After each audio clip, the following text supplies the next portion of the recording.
MSTV news కి స్వాగతం. నేటి వార్తా విశేషాలు.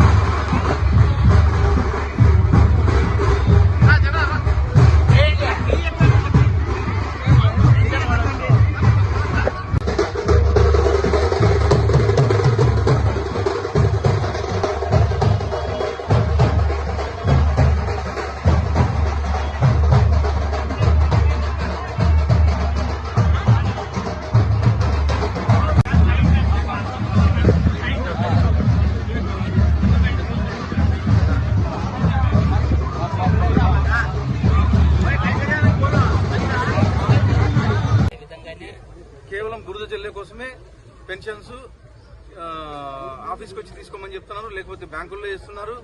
క్యూలో ఎండకి నిలబెట్టేసి వాళ్ళని చాలా ఇబ్బంది పెడతా ఉన్నారు.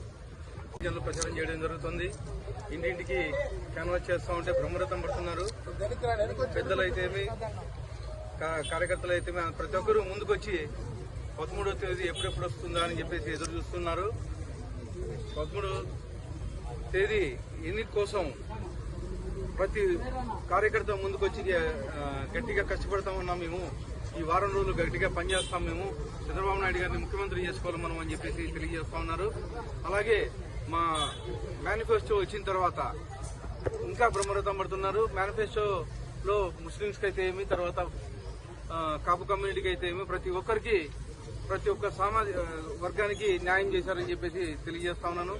అలాగే పెన్షన్స్ గత నెలలో కానీ దాదాపు 33 మంది చనిపోయారు. సచివాలయ సిబ్బంది ప్రతి ఊర్లోనూ ఉన్నారు. దాదాపు 12-13 మంది ఉన్నారు. కానీ వాళ్ళు పంచుకోకుండా బ్యాంకులకు వేయడము, లేకపోతే పెద్దవాళ్ళని క్యూలో నిలబెట్టి వాంటెడ్లీ అరెస్ట్ చేసి ఇబ్బంది పెడతా ఉన్నారు. సేమ్ ఈసారి కానీ అలాగే జరుగుతుంది. కనీసం ఆ పెన్షన్స్ 13 మంది ఇంతకుముందు పంచాయతీ సెక్రటరీ కూడా పంచి వచ్చేవాడు ఊరూరికి వెళ్లి 2014-19 నుంచి.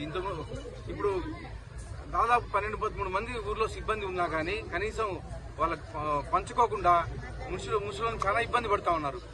కనీసం ఇప్పుడన్నా తేరుకొని గవర్నమెంట్ పెన్షన్స్ ఇంటింటికి పంపించాలని చెప్పేసి కోరుతా ఉన్నాను.